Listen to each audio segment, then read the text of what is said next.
اب صدیق بن جائے صداقت ہو. الحمد لله الذي وحده والصلاة والسلام على من لا نبي بعده. اما بعد فاعوذ بالله من الشيطان الرجيم. بسم الله الرحمن الرحيم. يا ايها الرسل كلوا من الطيبات واعملوا صالحا اني بما كنتم تعملون. صدق الله العظيم. وقال النبي صلى الله عليه وسلم ان طلب كسب الحلال فريضة من بعد الفريضة او كما قال عليه الصلاة والسلام. میرے محترم بزرگ اور دوستو، شریعت مطہرہ کا ایک حکم ہے حلال رزق کھانا. جس طرح نماز پڑھنا فرض ہے، روزہ رکھنا فرض ہے، زکوٰۃ دینا فرض ہے، حج کرنا فرض ہے، اسی طریقے سے حلال کھانا فرض ہے. جس طرح حرام کاری، سود، سور، شراب، جوا سے بچنا فرض ہے، اسی طرح حرام کمائی سے بچنا یہ بھی فرض ہے. دنیا میں جتنے بھی حرام کے طریقے ہیں، ان تمام طریقوں سے بچنا یہ مسلمانوں کے لیے فرض ہے. بلکہ آیت کریمہ میں غور کرنے سے پتہ یہ چلتا ہے کہ حلال رزق کی پرواہ نہ کرنا یہ مسلمانوں کا کام نہیں، یہ غیر مسلموں کا کام ہے. چنانچہ قرآن نے کہا ان الذین کفروا یأکلون کما تأکل الانعام والنار مثوی لہم، کہ کافر لوگ ایسے کھاتے ہیں جیسے جانور اپنا مالک کا کھیت، دوسرے مالک کا کھیت، اپنا دوسرے کا، بس جانور کے سامنے جو بھی آئے سب لپیٹتا ہے، کھاتا ہے. حلال حرام کی کوئی تمیز نہیں ہے.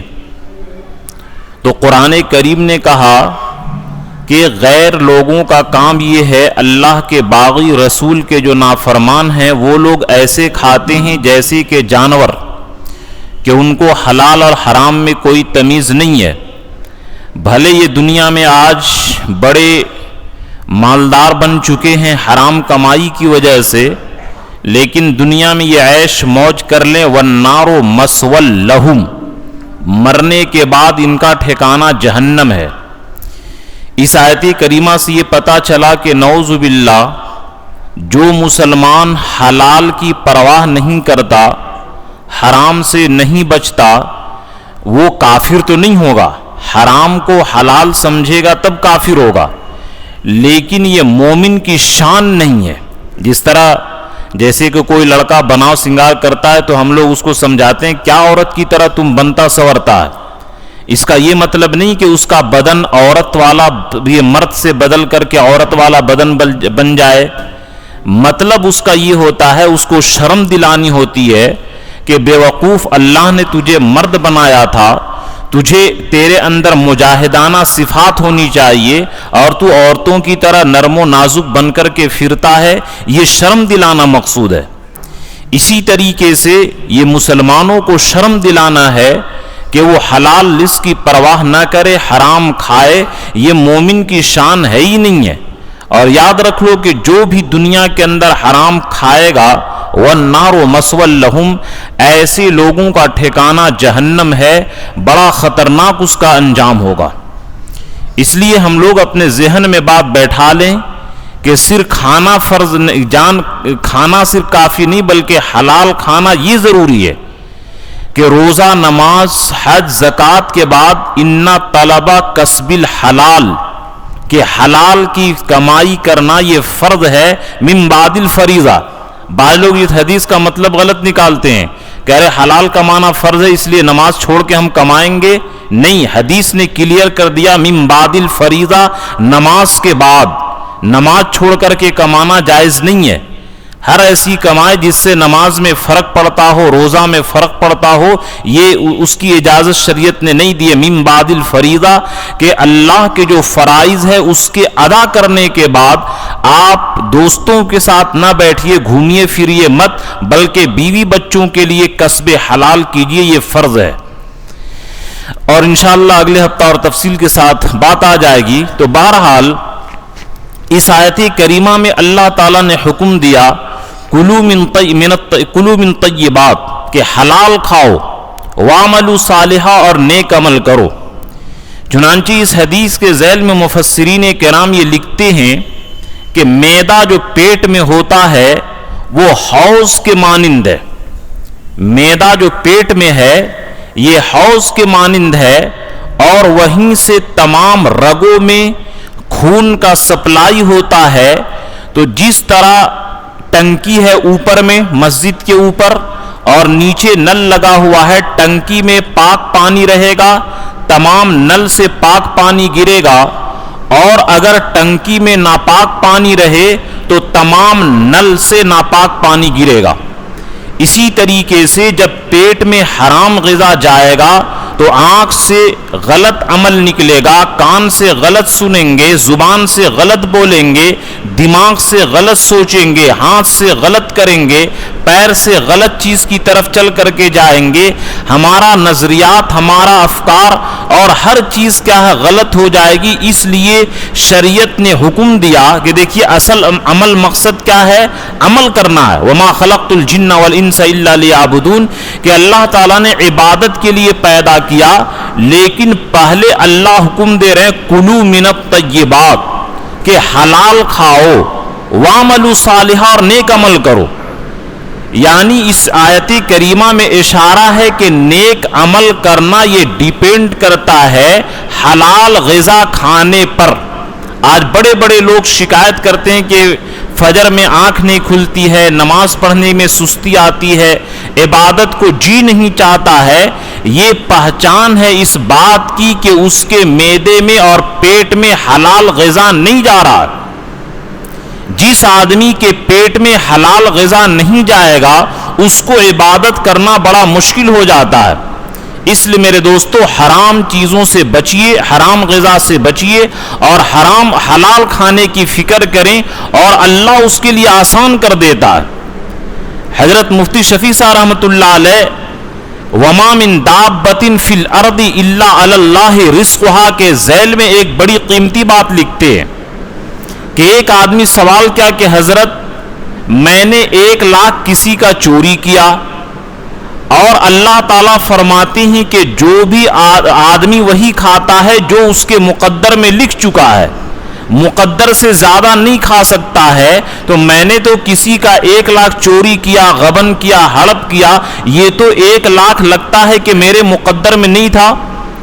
حضرت مفتی شفیع صاحب رحمۃ اللہ علیہ فرماتے ہیں کہ اللہ تعالیٰ تیرے لیے 1 لاکھ لکھے تھے، لیکن فرق یہ ہے کہ وہ اللہ تعالیٰ حلال طریقے سے لکھے تھے تیرے لیے، لیکن تو نیت کو خراب کر کے حرام طریقے سے اس کو بدل دیا۔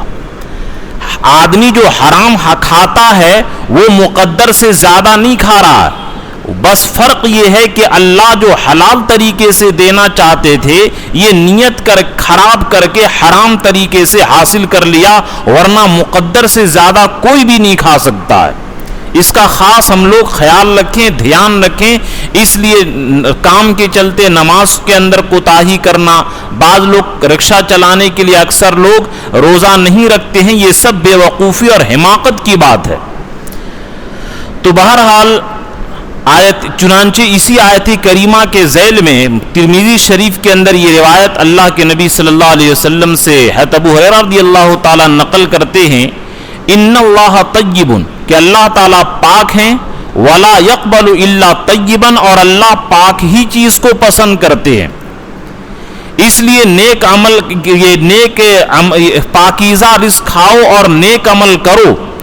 اور آگے فرماتی ہیں کہ دیکھو ایک آدمی لمبا سفر کرتا ہے اور یہ لمبا سفر کرتا ہے، بال پرا گندا ہوتا ہے، لیکن مطعمہ حرام، کھانا بھی اس کا حرام ہوتا ہے، مشربہ حرام، پینا بھی اس کا حرام ہوتا ہے، وملبسہ حرام، اور لباس بھی حرام ہوتا ہے، لأن یستجاب، پھر اس کی دعا کیسے سنی جائے گی؟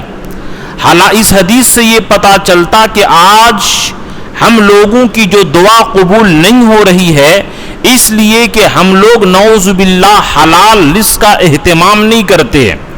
جو آدمی جتنا زیادہ حلال رزق کا اہتمام کرتا ہے اللہ اس کی دعا اتنی زیادہ قبول کرتے ہیں. اور اس حدیث سے یہ پتا چلا کہ جو آدمی اگرچہ سب روزہ نماز تسبیح تلاوت داڑھی ٹوپی سب کچھ ہو لیکن اگر حرام غذا سے پرہیز نہیں کرتا ہے تو یاد رکھیے کہ اس کی دعا قبول نہیں ہوگی. چنانچہ واقعہ مشہور ہے کہ حجاج ابن یوسف ایک مرتبہ علماء کرام کی دعوت کر دیا اور صلحاء کو کھانا کھلایا. کھانا کھلانے کے بعد جب فارغ ہوتا ہے تو ہنس کے کہتا ہے کہ آج میں آپ لوگوں سے مطمئن ہو گیا. جب تک آپ لوگ میرے یہاں کھانا نہیں کھائے تھے تو میں ڈرتا تھا کہ آپ لوگ میرے خلاف بد دعا کریں گے, میں ہلاک و برباد ہو جاؤں گا. لیکن آج میں نے آپ لوگوں کے حلق کے نیچے پیٹ میں حرام غذا پہنچا دیا. اب آپ لوگوں کی بد دعا میرے خلاف قبول نہیں ہوگی. تو اس لیے آج جو رونا روتے ہیں کہ اتنے مسلمان دعا کر رہے ہیں, تو میرے دوستو ہم لوگ اپنے رزق کا جائزہ لیں, اپنے کمائی کا جائزہ لیں کہ ہماری کمائی کیسی ہے. صرف کمائی یہ نہیں کہ کیا شراب بیچے, جوا کھیلے, چوری کرے, یہی صرف حرام کمائی نہیں. مثال کے طور پر ہماری ڈیوٹی ہے 6 گھنٹہ پڑھانے کی. اب ہم مدرسہ میں جا کر کے 5 ہی گھنٹہ پڑھائیں اور 1 گھنٹہ ڈنڈی مار دیں تو 1 گھنٹے کی کمائی جو مہینہ بھر ہم کریں گے یہ میرے لیے حرام ہوگا. جس طرح کوئی آدمی 1 کلو کا دام لے اور 1.25 کلو اس کو سامان دے تو 250 گرام کی قیمت اس کے لیے حرام ہوگا. اسی طرح جتنے لوگ ڈیوٹی کرنے والے ہیں اور وہ ڈیوٹی میں ڈنڈی مارتے ہیں تو یاد رکھیے کہ اتنے گھنٹے کا اتنے منٹ کی کمائی اس کے لیے حرام ہو جائے گی. تو لوگ اس کی پرواہ نہیں کرتے ہیں. اس لیے میرے دوستو ہم لوگوں کا رزق حلال کا خاص کر کے اہتمام کرنا چاہیے. اور اگر رزق حلال کا اہتمام نہیں کرتے ہیں, چنانچہ کتابوں میں لکھا ہے حضرت علی مدینی رحمت اللہ علیہ بڑے اونچے درجے کے محدث ہیں. ان کا معمول یہ تھا کہ جب ان کے والد کا انتقال ہوا تو یہ روزانہ ایصال ثواب جا کر کے اپنے والد کے قبر پر کرتے تھے. یہ واقعہ یہ بیان کرتے ہیں کہ ایک دن رمضان میں اندھیرے میں گیا اور اندھیرے میں جانے کے بعد ایصال ثواب کر رہا تھا کہ ایک قبر سے ہائے ہائے کرنے کی آواز, رونے کی آواز آ رہی تھی. جب جیسے جیسے روشنی پھیلنے لگی آواز کم ہو گئی, یہاں تک کہ جب دن ہو گیا تو مکمل آواز بند ہو گئی. حضرت علی مدینی رحمت اللہ علیہ فرماتے ہیں کہ جب میں قبر کے پاس ایصال ثواب کے لیے پڑھ رہا تھا تو اس میت کے عذاب کے آواز کی وجہ سے میرے رونگٹے کھڑے ہو گئے اور میرا دل گھبرانے لگا. لیکن جب میں دن میں دیکھا کہ وہ قبر ایک میرے محلے کا آدمی کا ہے اور میں دنگ رہ گیا کہ یہ تو داڑھی ٹوپی کرتا پائجامے والا آدمی ہر وقت مسجد میں چاش اشراق اوابین تہجد تسبیح تلاوت دیکھنے میں فرشتہ معلوم ہوتا تھا, اخلاق بڑے عمدہ تھے, نمازی تھا, کتابی تھا, چہرہ نورانی تھا, اس سارے لوگ اس کو ولی سمجھتے تھے, آخر اس کو عذاب ہوا تو کیسے ہوا. حضرت علی مدینی رحمت اللہ علیہ بڑے پریشان ہو گئے کہ یا اللہ جب ایسے نیک لوگوں کو عذاب ہوگا تو پھر عذاب سے بچے گا کون. حضرت علی مدینی رحمت اللہ علیہ فرماتے ہیں کہ میں اس کی جستجو میں نکلا اور محلے میں پہنچا. محلے میں معلوم کیا تو سارے لوگ تعریف کیے کہ یہ بڑا نیک تھا, عمدہ اخلاق والا تھا, نمازی تھا, کتابی تھا, تہجد اشراق چاش اوابین تسبیح کچھ نہیں چھوٹتی تھی, کسی کو پریشان بھی نہیں کرتا تھا. لیکن بس ایک بات ہوئی اس کے اندر کہ یہ بڑا مالدار تھا, اس کی اولاد کوئی نہیں تھی. یہ سوچا کہ بڑھاپے میں میرا گزارا کیسے ہوگا. اس نے اپنے مال کو سود پر لگا دیا, پرسنٹیج پر لگا دیا. اور اچھا خاصا ہر مہینہ سود ملتا، اور چونکہ اس کو نہ کمانے کی فکر تھی اور نہ بال بچے کی فکر تھی، اس لیے دن رات مسجد میں عبادت کرتے رہتا تھا، اخلاق بھی بڑا عمدہ تھا، لوگوں کو خوب دیتا بھی تھا، لیکن سارا مال سود پر اس نے لگا دیا تھا۔ حضرت علی مدینی رحمت اللہ علیہ فرماتے ہیں کہ بس میں سمجھ گیا کہ یہ رزق حرام جو کھایا، تو میرے دوستو رزق حرام کی وجہ سے میرے دوستو دیکھیے کہ وہ آدمی کتنا نیک تھا، سارے لوگ اس کو نیک سمجھ رہے تھے، لیکن قبر میں پہنچنے کے بعد اس کا انجام کیا ہوا، ہر آدمی کو سوچنے کی بات ہے۔ اس لیے یعنی اس کا یہ مطلب نہیں کہ اس لیے فقہائے کرام یہ لکھتے ہیں کہ اگر نعوذ باللہ کوئی آدمی حرام رزق کے اندر مبتلا ہے تو وہ آدمی حلال رزق کو تلاش ایسے کرے جیسے کہ بے روزگار آدمی تلاش کرتا ہے، اور بے روزگار آدمی تلاش جس طرح کرتا ہے اسی طرح حلال روزگار تلاش کرے، اور جب حلال روزگار مل جائے تو یہ حرام چیز کو چھوڑ دے۔ بلکہ ایک حدیث جو یہ میں بیان کیا تھا ایک بار کہ ایک آدمی تہامہ پہاڑ کے برابر نیکی لے کر کے جائے گا، لیکن وہ حرام چیز کے اندر مبتلا ہوگا تو تہامہ پہاڑ کے نیکی کے برابر بھی حرام کمائی کی وجہ سے یاد رکھیے کہ قیامت کے دن میدان محشر میں اس کا عمل برباد ہو جائے گا۔ اس لیے میرے دوستو حرام کمائی سے بچنے کا خاص اہتمام کرنا چاہیے۔ اگر رزق حرام سے ہم لوگ نہیں بچیں گے تو حرام رزق اندر جانے کی وجہ سے دل کے اندر جو ایک نور ہے، وَلَكِنْ جَعَلْنَاهُ نُورًا نَهْدِي بِهِ مَن نَّشَاءُ، کہ اللہ تعالیٰ جو فرمائے مَا تَدْرِي مَل کتاب وَلَا الْایمان، کہ اے نبی آپ کو معلوم نہیں کہ ایمان اور کتاب کیا چیز ہے، لیکن سنیے وَلَكِنْ جَعَلْنَاهُ نُورًا نَهْدِي بِهِ مَن نَّشَاءُ، کہ ہم نے ایمان کو ایک نور بنایا ہے جس کے ذریعے جس کے دل کے اندر ایمان کا نور داخل ہو جاتا ہے تو اس کو دنیا کی کوئی طاقت ہلا نہیں سکتی ہے۔ حضرت بلال حبشی رضی اللہ تعالیٰ عنہ کے دل میں ایمان کا نور داخل ہو گیا، تمام کفار عرب مل کر کے اس نور کو چھیننا چاہے، لیکن احد احد کہتے رہے اور جان ان کی چلی جا سکتی تھی، لیکن ایمانی نور نہیں نکل سکتا تھا۔ ابھی یہ دجالی فتنہ جو ہم لوگوں کے سامنے چیلنج کر رہا ہے، یہ لاک ڈاؤن کے ذریعے جو معیشت کو برباد کیا گیا، پڑھائی کے نظام کو جو برباد کر دیا گیا، یہ دجال کے آنے کی استقبال اور دجال کے آنے کی ٹیلر شروع ہو چکا ہے۔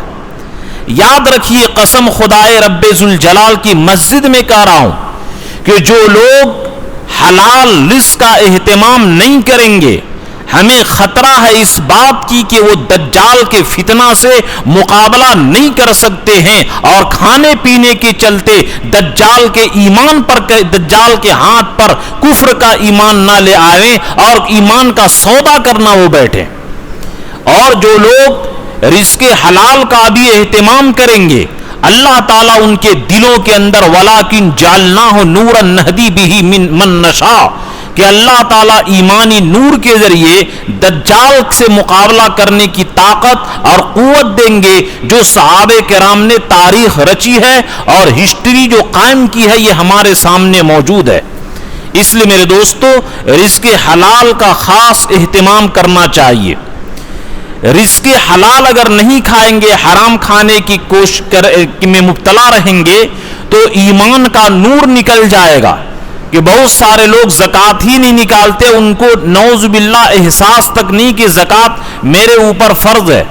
بہت سارے لوگ کہ کیا ہے یہ حرام کام ہے، یہ دھیرے دھیرے یہ کلا بل رانا علی قلوبہم کہ ان کے دل کے اوپر جب زنگ لگ جاتا ہے تو یاد رکھیے وحاطت بہ خطیئتہ، کہ جب اس کا دل زنگ آلود ہو کر کے ہو جاتا ہے تو یہی گناہ انسان کو کفر تک پہنچا دیتا ہے۔ چنانچہ امام بخاری رحمت اللہ علیہ نے جو ایک عنوان قائم کیا ہے یہ کہ کفر، یہ گناہ جو ہے کفرن دونا کفرن، یہ کفر کا ایک شعبہ ہے کہ کفر تو سب سے بڑا گناہ ہے، لیکن جتنی بھی نافرمانی ہے تو وہ یاد رکھیے کہ اسی کا ایک حصہ ہے، اللہ تبارک تعالیٰ کو یہ پسند نہیں ہے، اس لیے گناہوں سے بچنا اور خاص کر کے رزق حرام سے بچنا یہ مسلمانوں کے لیے سخت ضروری ہے، اور مسلمانوں کو جس طرح دیگر حرام چیزوں سے بچنا فرض ہے، اسی طریقے سے حرام غذا سے بچنا بھی فرض ہے۔ تو ایک نقصان یہ ہوتا ہے حرام کھانے سے کہ ایمان کا نور دل سے نکل جاتا ہے۔ دوسرا نقصان یہ کہ اعضاء میں کمزوری آ جاتی ہے۔ آج لوگ بڑے بڑے مالدار کے یہاں دیکھیے بچے کہ کتنے کھاتے ہیں، کتنے مہنگا کھانا ہوتا ہے، لیکن ایک دیہات کا بچہ جس کے گھر کے اندر ایمانی ماحول ہو، اس کے بدن کے اندر جو طاقت ہوتی ہے، 1 کروڑ ارب پتی کے یہاں جو جس کے یہاں رزق حرام ہو، اس کے بچے کے بدن اور باڈی میں وہ طاقت نہیں ہو سکتی ہے جو رزق حلال کھانے والے کے باڈی میں طاقت ہوتی ہے۔ آج کل ہم لوگ بے غذا بہت اچھا کھاتے ہیں پہلے کے مقابلے میں، لیکن پہلے لوگوں کے مقابلے میں ہماری جسمانی طاقت کتنی ہے، ہر آدمی اس کے اوپر غور کرے کہ اس زمانے کے اندر اعضاء کے اندر کمزوری کیوں آتی چلی گئی، ہم کام کیوں نہیں کر سکتے ہیں۔ اس کے ایک تو وجہ یہ ہے کہ سستی ہی ہے، لیکن حرام کھانے کی وجہ سے انسان کا بدن جلد کمزور ہو جاتا ہے۔ اس بات کو ذہن و دماغ کے اندر ہم لوگ محسوس کریں اور بیٹھا لیں۔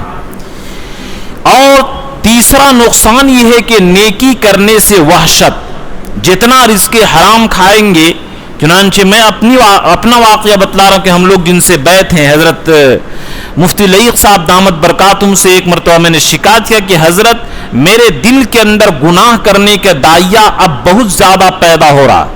انہوں نے فوراً کہا کہ آپ لگتا ہے کہ یہ جہاں تہاں دعوت کھانا کھا لے رہے ہیں، دعوت کے کھانے سے آپ پرہیز کریے اور ذرا سنبھل کر کے دعوت قبول کیجئے۔ انہوں نے فوراً یہ کہا، بزرگوں کو کشف ہو جاتا ہے۔ تو میرے دوستو رزق حلال کا اہتمام کیجئے، ورنہ رزق حرام کھانے کی وجہ سے دل کے اندر نیکی سے وحشت اور گناہوں سے محبت پیدا ہو جاتی ہے۔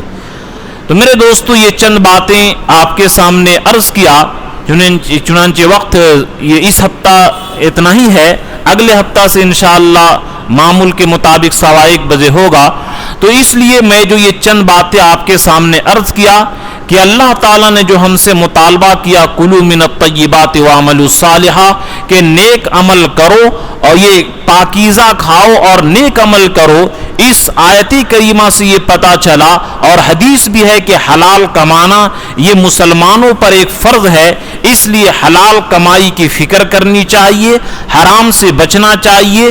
اور یاد رکھیے کہ دنیا کے اندر اگرچہ سوکھی روکھی کھانی پڑے، لیکن جنت میں جب جا کر کے ہم جنت کی جب غذا کھائیں گے تو یاد رکھیے کہ دنیا کی پریشانی ہمیں یاد بھی نہیں رہے گی۔ چنانچہ مسلم کے اندر ایک روایت موجود ہے، حدیث کا مفہوم ہے یوتا بانعم اہل دنیا الی آخر الحدیث، کہ ایک آدمی اتنا مالدار ہوگا کہ کبھی پیدا ہونے سے لے کر موت تک کبھی بھی وہ غم نہیں دیکھا ہوگا، لیکن اللہ کا باغی اور نافرمان ہوگا تو جہنم کے اندر ایک ڈبکی لگایا جائے گا اور اس سے نکال کر کے پوچھا جائے گا یا ابن آدم هل رأیت خیرا قط، کہ آدم کے بیٹے کیا دنیا میں تم نے آرام دیکھا تھا؟ وہ کہے گا واللہ ربی ما رأیت خیرا قط، اللہ کی قسم میں دنیا میں ایک دن بھی آرام سے نہیں گزارا۔ تو جہنم کا جھٹکا لگنے کے بعد دنیا کی ساری عیش، دنیا کی ساری نعمت، دنیا کی ساری عیش پسندی، دنیا کا سارا انجوائے ختم ہو جائے گا، خواب کی طرح یہ ہو جائے گی۔ اور اس کے برخلاف یوتا بانعم اہل دنیا، کہ ایک آدمی دنیا کے اندر جو بڑی پریشانی کی زندگی گزارا ہوگا، کبھی بھی پیدا ہونے سے لے کر موت تک ایک دن بھی صحیح سے نہیں گزارا ہوگا، لیکن ہوگا نیک، تو جنت کا اندر ایک ڈبکی لگائی جائے گی تو تو جنت سے ڈبکی لگانے کے بعد اس سے نکال کر کے پوچھا جائے گا یا ابن آدم حل رأیت شدتا قط، کہ اے آدم کی اولاد کیا دنیا میں تکلیف تم نے دیکھا تھا؟ وہ کہے گا واللہ ما رأیت شدتا قط، اللہ کی قسم میں دنیا میں کبھی بھی کوئی تکلیف نہیں دیکھا تھا۔ تو یاد رکھیے کہ یہ مرنے کے بعد جنت اور جہنم کا جب جھٹکا لگے گا، ساری خوشی جہنم کی وجہ سے ختم اور جنت کی وجہ سے سارا غم ختم ہو جائے گا۔ بس آنکھ بند کرنے تک ہم لوگ چونکہ ہر وقت امتحان حال کے اندر بیٹھیں، اس لیے امتحان کی تیاری کریں، رزق حلال کھانے کی تیاری کریں اور اس کی کوشش کریں۔ اور اللہ کا وعدہ ہے کہ جو آدمی جس کے لیے کوشش کرتا ہے ہم اس کے لیے اس راستے کو آسان کر دیتے ہیں۔ تم اللہ کی طرف چل کر کے آؤ، تمہارے لیے رزق کے راستے اللہ تعالیٰ آسان کر دیں گے۔ یہ دیکھیے کہ 2 سال سے مسلمانوں کے خاص کر کے تجارت کی کیا حالت ہے، لیکن الحمدللہ زکوٰۃ دینے والے، صدقہ دینے والے جو اہل خیر حضرات ہیں اسی طریقے سے دے رہے ہیں۔ اللہ کبھی بھی ان کا رزق کا دروازہ بند نہیں کرے گا، جبکہ اللہ کے رسول نے ہمیں یہ بشارت دی ہے کہ دجال آ کر کے تمام کھانا پانی لے لے گا۔ تو صحابہ پوچھے کہ یا رسول اللہ اس وقت مسلمانوں کا پیٹ کیسے بھرے گا، پیاس کیسے بجھے گی؟ اللہ کے رسول فرمائے سبحان اللہ الحمدللہ ولا الہ الا اللہ واللہ اکبر جو مسلمان پڑھ لے گا پیاس بھی ختم ہو جائے گی اور بھوک کی تکلیف بھی اس کی ختم ہو جائے گی۔ اللہ تعالیٰ نے تو یہاں تک کہ ہمیں لیا ہے، اس لیے یاد رکھیے کہ رزق حلال کا اہتمام کرنے والا کبھی بھی بھوک نہیں مر سکتا ہے، کبھی بھی ہلاک نہیں ہو سکتا ہے۔ یہ اللہ کا وعدہ ہے، اس کے اوپر ہم یقین رکھیں۔ اور اس کے برخلاف جو لوگ جانور کی طرح اور غیر مسلموں کی طرح کھاتا ہے تو اللہ نے اعلان کیا وَالنَّارُ مَثْوًى لَهُمْ کہ ان کا ٹھکانہ جنت ہے۔ اور جو رزق حلال کا اہتمام کرتے ہیں ہم ان کے لیے نیکی کے راستے آسان کر دیں گے اور جنت کے راستے اس کے لیے آسان کر دیں گے۔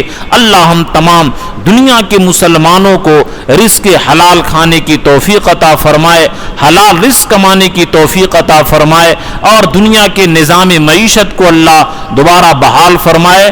آمین وآخر دعوانا الحمدللہ رب العالمین۔